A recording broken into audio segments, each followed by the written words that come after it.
হরে কৃষ্ণ। সকলকে কৃষ্ণ প্রীতি শুভেচ্ছা জানিয়ে আজ বিশেষ তিথি উপলক্ষে নিত্যানন্দ ত্রয়োদশী উপলক্ষে নিত্যানন্দ প্রভুর মহিমা কীর্তন এবং শ্রবণ আমাদের প্রত্যেকেরই করা উচিত। তাই আজ আমরা নিত্যানন্দ প্রভুর মহিমা কীর্তন শ্রবণ করব।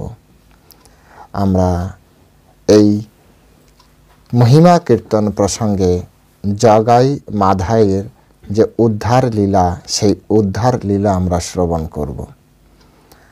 তো সকলে অত্যন্ত শ্রদ্ধার সহিত শ্রবণ করবেন। এখান থেকে অনেক শিক্ষাও রয়েছে, অনেক জানারও রয়েছে। আর এই কথা শ্রবণে আমাদের নিজেদের আত্মিক কল্যাণ সাধন হয়, পারমার্থিক কল্যাণ সাধন হয়। তো চলুন শুরু করি। নম ওম বিষ্ণুপাদায় কৃষ্ণ প্রেষ্ঠায় ভূতলে শ্রীমতে ভক্তি বেদান্ত স্বামিনীতি নামিনে নমস্তে সারস্বতী দেবী গৌরবাণী প্রচারিণে নির্বিশেষ শূন্যবাদী পাশ্চাত্য দেশতারিণে বাঞ্ছা কল্পতরুর্ভশ্চ কৃপা সিন্ধুব্যেব চ পতিতানাং পাবনেভ্যো বৈষ্ণবেভ্যো নমো নমঃ। জয় অনন্ত কোটি বৈষ্ণববৃন্দ কি জয়, শিল প্রভুপাদ কি জয়। নিতাই গৌর সীতানাথ প্রতি প্রেমানন্দে হরি বল। হরে কৃষ্ণ।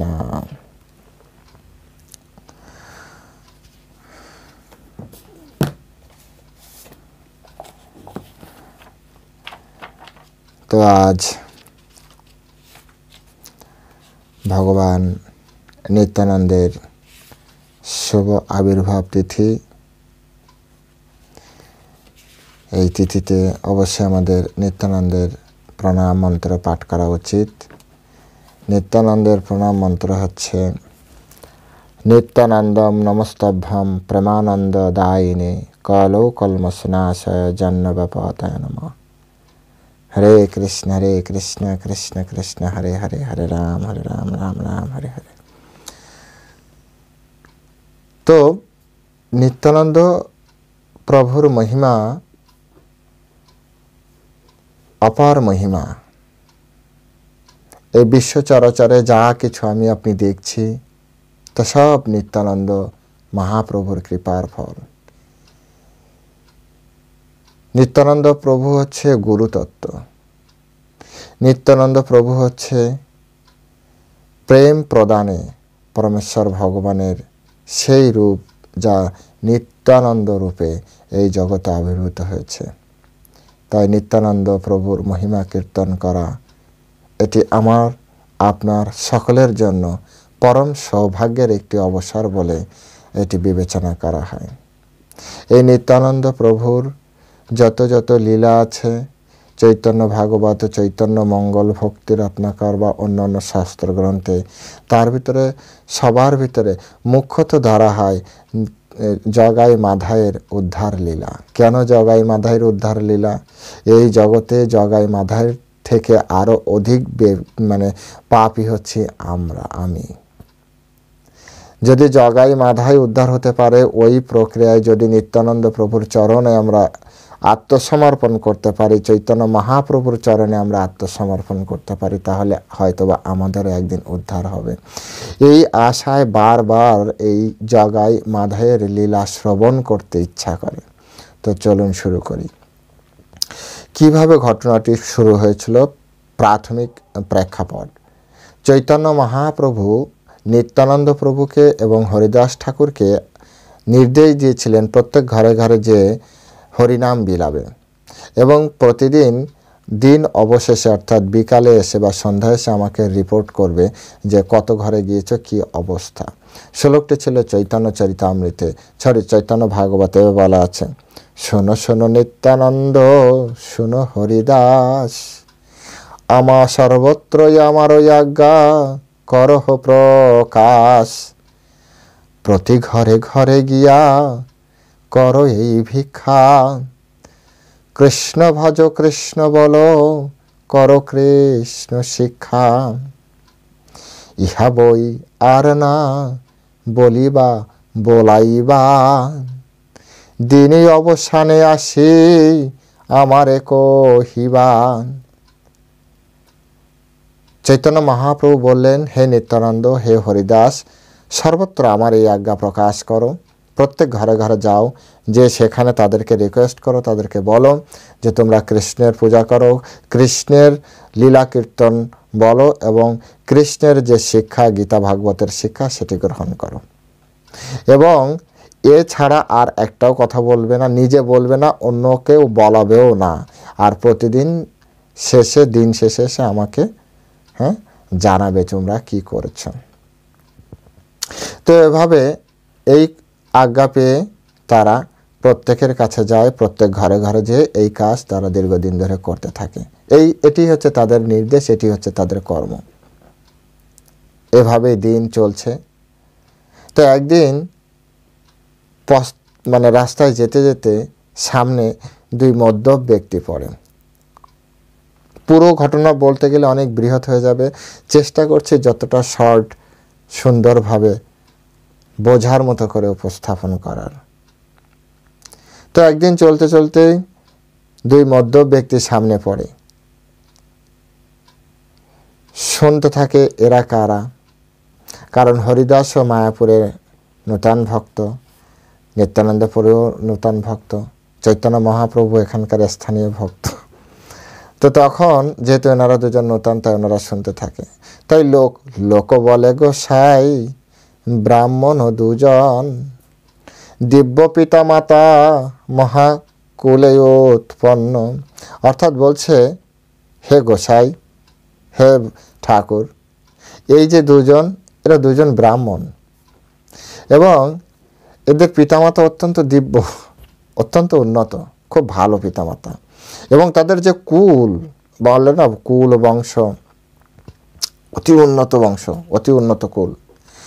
সর্বকাল নদিয়ায় পুরুষে পুরুষে, তিলার্ধে কো দোষ নাহি এ দোহার বংশে। সর্বকাল মানে বংশ পরম্পরা, ওরা নদিয়ারই বসবাস, মানে মায়াপুরে। অ্যাকচুয়ালি এভাবে বলা হতো, নদিয়া নবদ্বীপ মানে মায়াপুরে, এখানেই ওরা বসবাস করত। এবং বংশ পরম্পরায়, এবং তাদের এই বংশে তিলার্ধেক মানে তিলকে অর্ধেক করার পরে যতটুক দোষ হয়, ততটুক দোষও তাদের ভিতরে নেই। চিন্তা করুন কত উন্নত বংশে তারা জন্মগ্রহণ করেছে।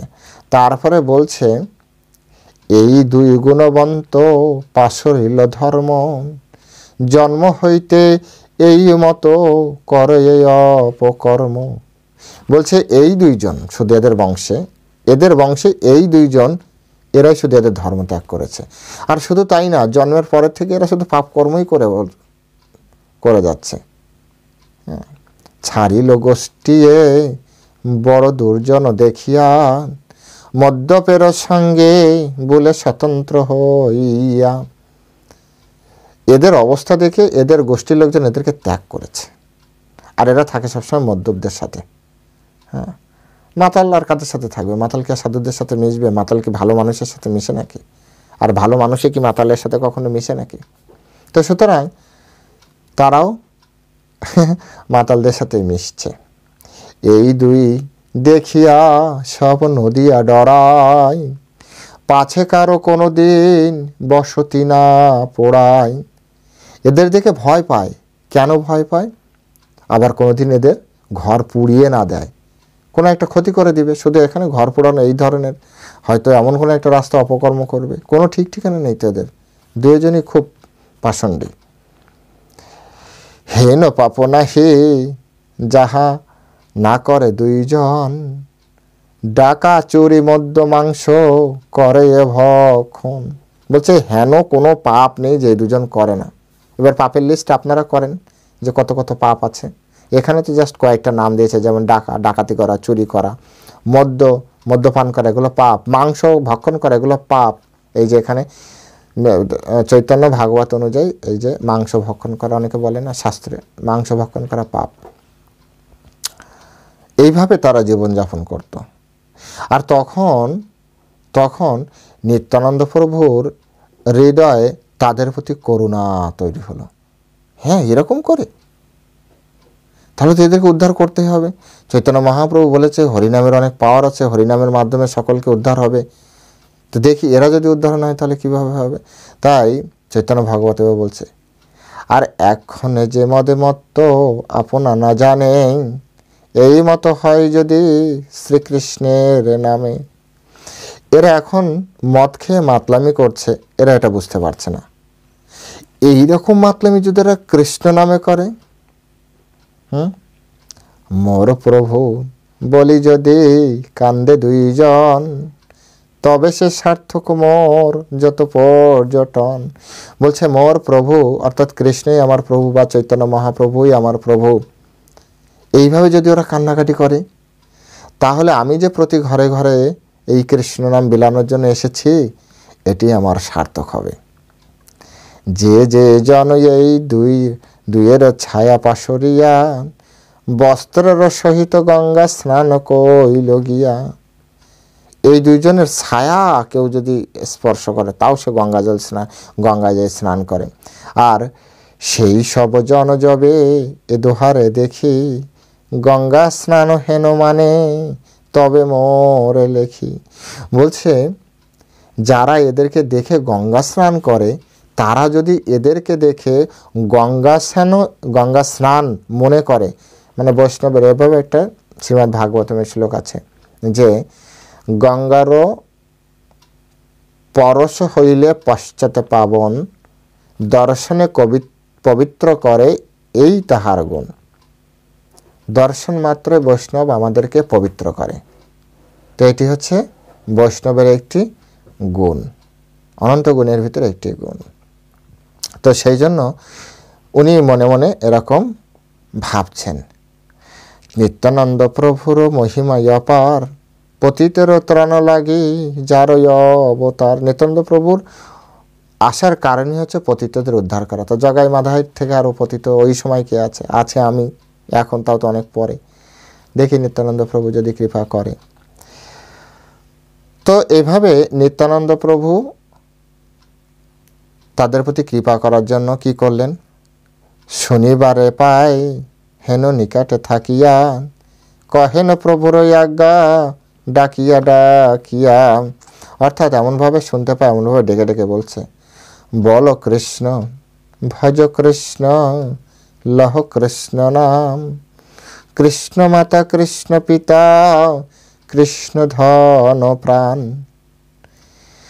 তোমা সভা লাগিয়া কৃষ্ণের ওই অবতার, হেন কৃষ্ণ ভজ সব ছাড়য়ানাচার।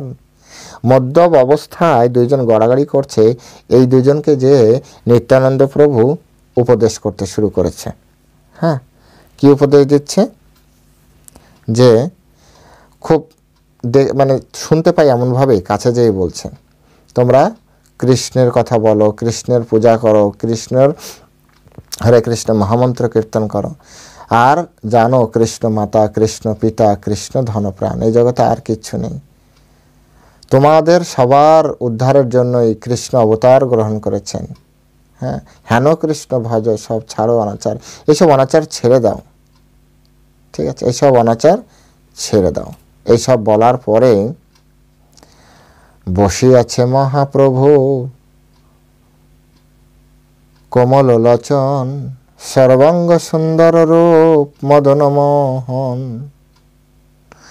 চতুর্দিকে রহিয়াছে বৈষ্ণব মণ্ডল, অন্নহন্যে কৃষ্ণ কথা কহেন সকল। তো এভাবে এর পরবর্তীতে ওনারা ওই দিন এই কথা বলে চলে এসেছেন। পরে চৈতন্য মহাপ্রভু সকলে বসে ইষ্টগোষ্ঠী করছেন এবং সেখানে বসে এই সকল বিষয় আলোচনা হচ্ছিল। তো আলোচনার পরে প্রভু বললেন যে এইভাবে বলছেন চৈতন্য মহাপ্রভু, মানে এই যে বলেছিলেন যে প্রতিদিন বিকালে এসে আমাকে জানাবে। তো তখন চৈতন্য মহাপ্রভুকে সকলে জানাচ্ছে। তো চৈতন্য মহাপ্রভু তখন বললেন তাদের নাম কি? চৈতন্য মহাপ্রভু সব জানেন, তারপরেও তিনি বললেন। তো তখন বললেন, প্রভু বলে, কে সে দুই কিবা তার নাম, ব্রাহ্মণ হইয়া কেনে করে হেন কাম। আরে ব্রাহ্মণ হয়ে এই ধরনের কাজ করছে। আর সম্মুখে আছিলা গঙ্গা দাস শ্রীনিবাস, কহে যতক তার বিকর্ম প্রকাশ। গঙ্গাদাস রয়েছে এবং শ্রীনিবাস রয়েছে, এবং এই দুইজন ওদের বিকর্মের পুরো লিস্ট জানিয়ে দিলেন যে রে সেই দুইয়ের নাম প্রভু জগাই ও মাধাই, সুব্রাহ্মণ পুত্র দুই জন্ম এই ঠাই। এই গ্রামে জন্ম, নাম জগাই মাধাই, দুই সুন্দর ভালো ব্রাহ্মণের ছেলে। সঙ্গ দোষে সে দোহর হইল হেনমতি, আজন্ম মদিরা বই আনো নাহি গতি।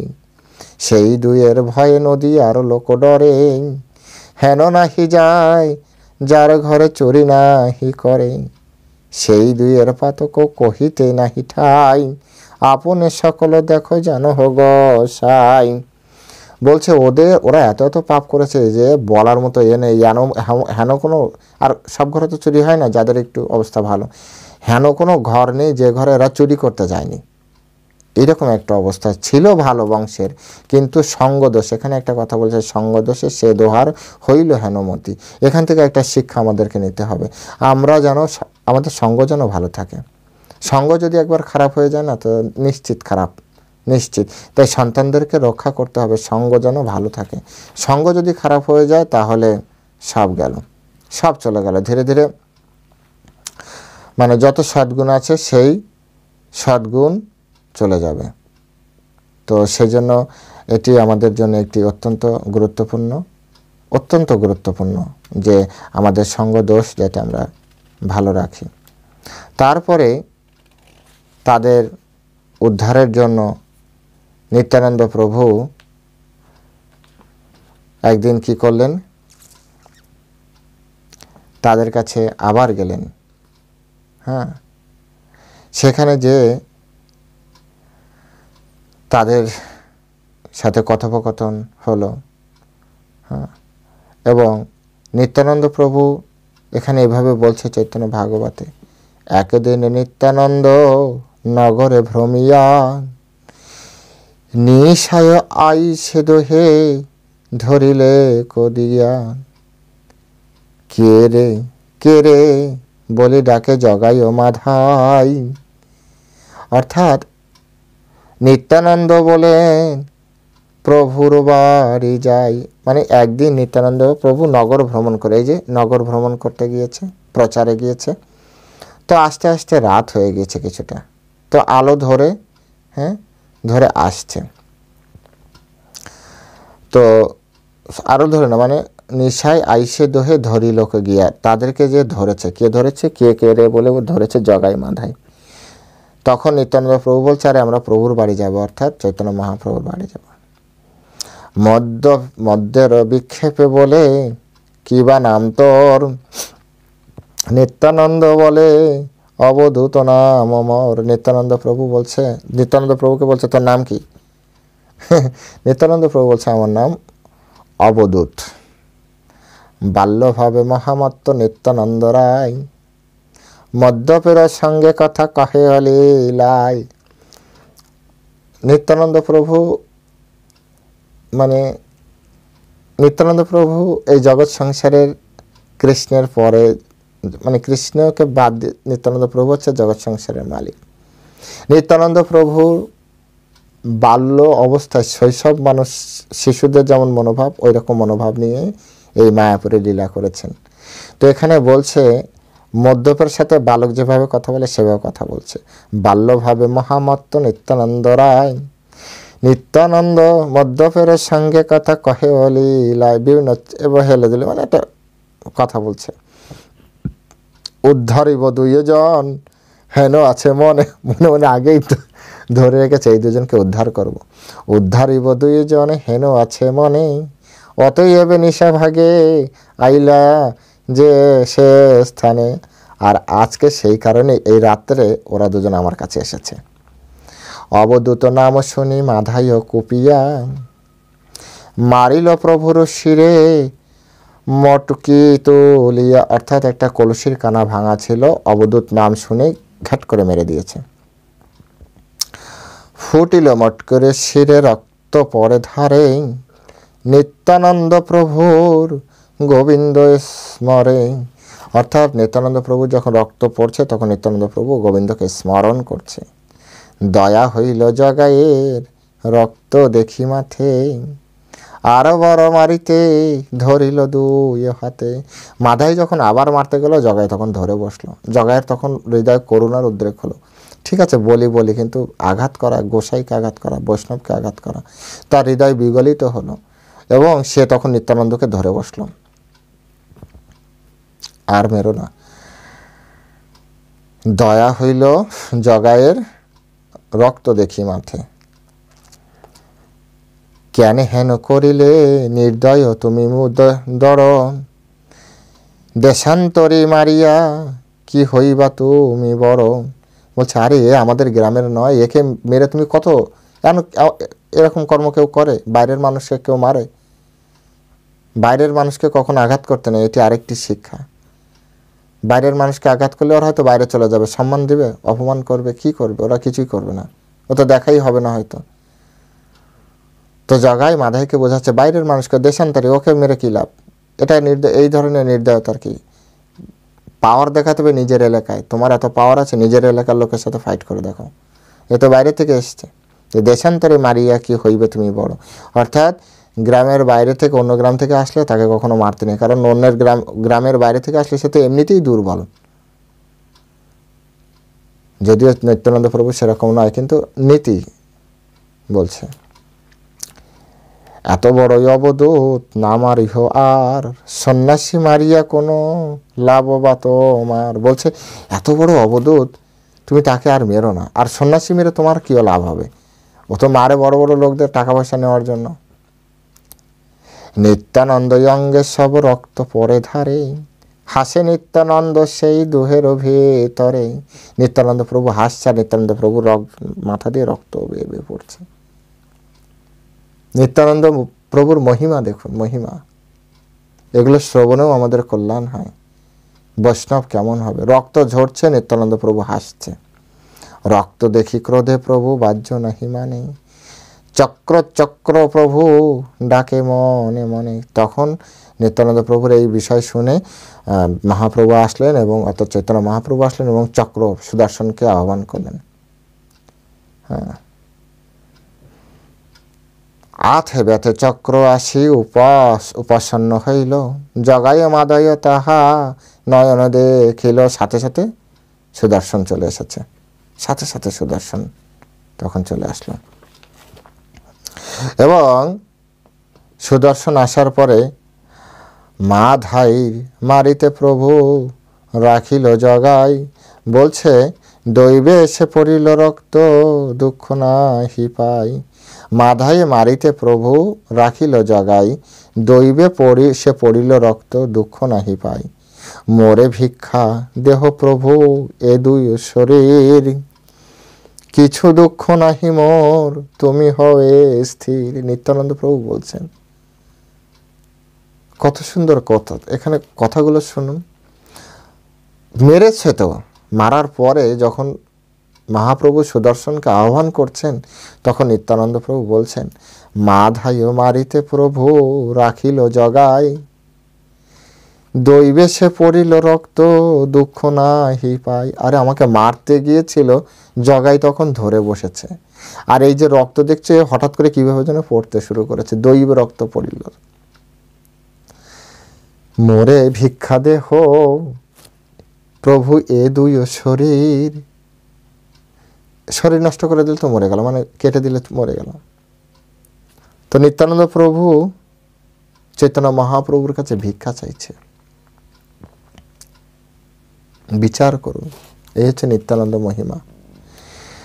মোরে ভিক্ষা দেহ প্রভু এ দুই শরীর, কিছু দুঃখ নাই মোর তুমি হয়ে স্থির।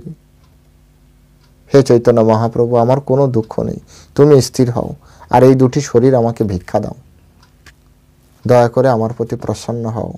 হে চৈতন্য মহাপ্রভু, আমার প্রতি প্রসন্ন হও। তো এভাবে চৈতন্য মহাপ্রভু তখন কৃপা করলেন। জগাইয়ের বরশুনি বৈষ্ণব মণ্ডল, জয় জয় ধ্বনি করি কহিল সকল। প্রেম ভক্ত হোক করি যখনই বলিলা, তখন জগাইও প্রেমে মূর্ছিত হইলা। চৈতন্য মহাপ্রভু তখন বলল যে তোমার প্রেম ভক্ত হও। প্রেমের ভক্তির মানে সব থেকে পরাকাষ্ঠা যে স্থান প্রেম ভক্তি, সেই প্রেম ভক্তি হোক। যখনই বলেছেন এই কথা বলার সাথে সাথে তার ভিতরে প্রেম ভক্তি জাগরিত হলো এবং সে মূর্ছা সাথে টাস করে পড়ে গেলেন, অজ্ঞান হয়ে গেলেন। প্রভু বলে জগাই উঠিয়া দেখো মোরে, সত্য আমি প্রেম ভক্তি দান দিলু তোরে। জগাই তুমি উঠো, আমি সত্যি সত্যিই তোমাকে প্রেম ভক্তি দান করেছি। চতুর্ভুজ শঙ্খ চক্র গদা পদ্মধর, জগাইও দেখিল সে প্রভু বিশ্বম্ভর। যেহেতু প্রেম ভক্তি এসে গিয়েছে, মায়া পর্দা চোখের সামনে দিয়ে হেঁটে গিয়েছে, সাথে সাথে ভগবানের যে অ্যাকচুয়াল রূপ সেই রূপ জগার চোখে ধরা পড়েছে। এর মানে হচ্ছে কি, যতক্ষণ না আমরা প্রেমের চক্ষু দ্বারা প্রেমাঞ্জন স্মৃত ভক্তি বিলোচনন সন্ত সদৈব বিলোকায়ন্তি, অর্থাৎ প্রেমের অঞ্জন দ্বারা যদি আমাদের চোখ রঞ্জিত না হয় তাহলে আমরা কৃষ্ণকে দেখতে পারবো না। অনেকে বলে না কৃষ্ণকে কি দেখেছেন, কৃষ্ণকে কি দেখেছেন। যার হৃদয়ে যত বেশি প্রেম থাকে কৃষ্ণের প্রতি, সেই শুধু কৃষ্ণকে দেখতে পারে। যদি হৃদয়ে কম প্রেম তো অনুভব করতে পারে, যদি হৃদয় বেশি আরেকটু বেশি তো কৃষ্ণের অস্তিত্ব বুঝতে পারে। যদি হৃদয়ের প্রেম গাঢ় হয় তাহলে সে ভগবানের সাথে সাক্ষাৎ কথা বলতে পারে, দেখতে পারে। এখানে সেই কথা বললেন, যখনই প্রেম আসবে তখনই জড় পর্দা সরে যায়, জড় মায়া যে শক্তি সেটি চলে যায়। তখন ভগবান আর ভক্ত আর ভগবানের মাঝখানে আর কোনো দেয়াল থাকে না। এখন ভক্ত আর ভগবানের মাঝখানে দেয়াল আছে, আমার আর ভগবানের মাঝখানে দেয়াল, সেটি কি মায়া। আমি মায়ার দ্বারা আকৃষ্ট, আর ভগবান আছে মায়াধীশ, মায়ার অধীশ্বর। এগুলো আমাদেরকে শিক্ষাগুলো বুঝতে হবে। দেখিয়া মূর্ছিত হইয়া পড়িল জগাই, বক্ষে শ্রীচরণ দিয়া চৈতন্য গোসাই। আর পাইয়া চরণ ধন লক্ষ্মীর জীবন, ধরিল জগাই জন অমূল্য রতন। তো যখন আবার সে অজ্ঞান হলো তখন তার বুকের উপরে চৈতন্য মহাপ্রভু তার চরণ দিলেন, এবং সেই চরণ প্রাপ্তি করে জগাই খুব সুন্দরভাবে, মানে কি বলা যায় যে অমূল্য রতন পেলেন বলে তিনি এরকম ভাবতে শুরু করলেন চৈতন্য মহাপ্রভুর চরণ পেয়ে। প্রভু বলে অপরাধে কইলে তুমি বড়, নিত্যানন্দ চরণ ধরিয়া তুমি পড়। পাইয়া প্রভুর আজ্ঞা মাধাইয়া তখন, যখন ধরিল অমূল্য ধন নিতাই চরণ। যখন জগাইয়ের এই ধরনের প্রেম প্রদান করলেন তখন মানে মাধাই বলছে ভগবান আমার প্রতি কৃপা করুন। তো বলছে তুমি তো নিত্যানন্দের চরণে অপরাধ করেছ, ভক্তের চরণে অপরাধ করেছ, তুমি মাধাইয়ের চরণ ধরো। তখন মাধাই নিত্যানন্দের চরণে পড়ল, নিত্যানন্দের চরণে পড়ল। তারপরে যে কথাগুলো শুনুন, যে চরণ ধরিলে না যাই কভুনাশ, রেবতী জানেন যে এই চরণ প্রকাশ। বিশ্বম্ভর বলে শোনো নিত্যানন্দ রায়, পড়িলে চরণে কৃপা করিতে জোয়াই। এবার চৈতন্য মহাপ্রভু বলছে নিত্যানন্দ প্রভু, কেউ যদি চরণে পড়ে তাকে কৃপা করতে হয়। তোমার ওই অঙ্গেতে যেন কইল রক্তপাত, তুমি সে ক্ষমিতে পারো পড়িল তো তোমার অঙ্গ থেকে রক্ত ঝরিয়েছে, যদি ক্ষমা করতে হয় তাহলে তুমি ওকে ক্ষমা করতে পারো। নিত্যানন্দ বলে প্রভু কি বলিব মই, বৃক্ষ দ্বারে কৃপা করো সে শক্তি তুই। কোন জন্মে থাকে যদি আমারও সুকৃত, সব দিলু মাধাই রে শোনো নিশ্চিত। নিত্যানন্দ প্রভু বলছে আমার মতো ব্যক্তিকে দিয়ে তুমি একে কৃপা করবে, ঠিক আছে, তাই হোক। কোনো জন্মে যদি কোনো স্বীকৃতি আমি করে থাকি, সব স্বীকৃতি আমি ওকে দিয়ে দিলাম, নিত্যানন্দকে দিয়ে দিলাম। মোর যত অপরাধ কিছু দায় নাই, মায়া ছাড়ো কৃপা করো তোমারও মাধাই। বলছে যে যা অপরাধ করেছে এর কোনো দায় নেই এর জন্য। তুমি এই মায়া, অর্থাৎ তুমি আমাকে দিয়ে কৃপা করবে, একে দিয়ে কৃপা করবে, এটা হচ্ছে তোমার মায়া। তুমি এটা ছাড়ো, আর এই মাধাই তোমার। আমার চরণে দিয়েছো মানে মাধাই আমার না, মাধাই তোমার। বিশ্বম্বর বলে যদি ক্ষমিলা সকল, মাধাই রে কোলে দেহ হৌক সফল। বিশ্বম্বর বলছে, অর্থাৎ চৈতন্য মহাপ্রভু বলছে, যদি তুমি একে ক্ষমাই করে থাকো তাহলে একে কোলে তোলো, তাহলে সব কিছু সফল হবে। প্রভুর আজ্ঞায় কইল দৃঢ় আলিঙ্গন, মাধাইয়ের হইল সর্ববন্ধ বিমোচন। মাধাইয়ের দেহ নিত্যানন্দ প্রবেশিলা, সর্বশক্তি সমন্বিত মাধাইয় হইলাম। তারপরে কি হচ্ছে, লোম হর্ষ মহাকম্প সর্বগায়, জগায় মাধাইয় দুই গড়াগড়ি যায়। কার শক্তি বুঝিতে চৈতন্য অভিমত, দুই দস্য করে দুই মহাভাগবত। তপস্বী সন্ন্যাসী করে পরম পাষণ্ড, এই মত লীলা তান অমৃতের খণ্ড। এইভাবে জগাই মাধাই উদ্ধার করলেন নিত্যানন্দ প্রভুর লীলার মাধ্যমে। এই হচ্ছে নিত্যানন্দ প্রভু, মার খাইয়া প্রেম দেয় নিত্যানন্দ রায়। তো সেই জন্য নিত্যানন্দ প্রভুর কৃপা বলা হয় যে যদি নিত্যানন্দের কৃপা না হয় তাহলে চৈতন্য মহাপ্রভুর কৃপা প্রাপ্তি হয় না। তাই প্রত্যেকেরই উচিত নিত্যানন্দ প্রভুর কৃপা গ্রহণ করার, নিত্যানন্দ প্রভুর চরণে নিজেকে সমর্পণ করা। তো আজ এ পর্যন্তই। বাস্তবিক যদি বলি, লীলা কখনো শেষ হয় না, লীলা কখনো শেষ হবে না, ঘন্টাকে ঘন্টা চলতেই থাকবে। আমি তো একটা অংশ, তার ভিতরে মাঝে মাঝে অনেক শ্লোক কিছুটা ছেড়ে ছেড়ে তারপরে গিয়েছি।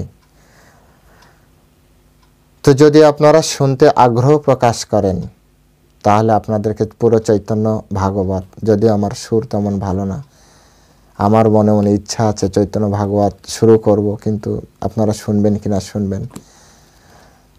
একদিকে গীতার ক্লাস চলছে, আবার যদি চৈতন্য ভাগবত, তো ভালো হলো, মনের কথা আজ ব্যক্ত করলাম। যদি অন্তত 300-400 লোক ভক্ত শ্রবণ করার ভক্ত হয়, কমেন্ট সেকশনে আপনারা লেখেন মিনিমাম 300-400, তাহলে গীতার সাথে সাথে চৈতন্য ভাগবত আপনাদেরকে শ্রবণ করাবো এই চৈতন্য মহাপ্রভুর, অর্থাৎ দোল পূর্ণিমা পর্যন্ত যতটা পারি। তারপরে যদি আপনারা কন্টিনিউ করতে চান তাহলে প্রতিদিন। তো যদি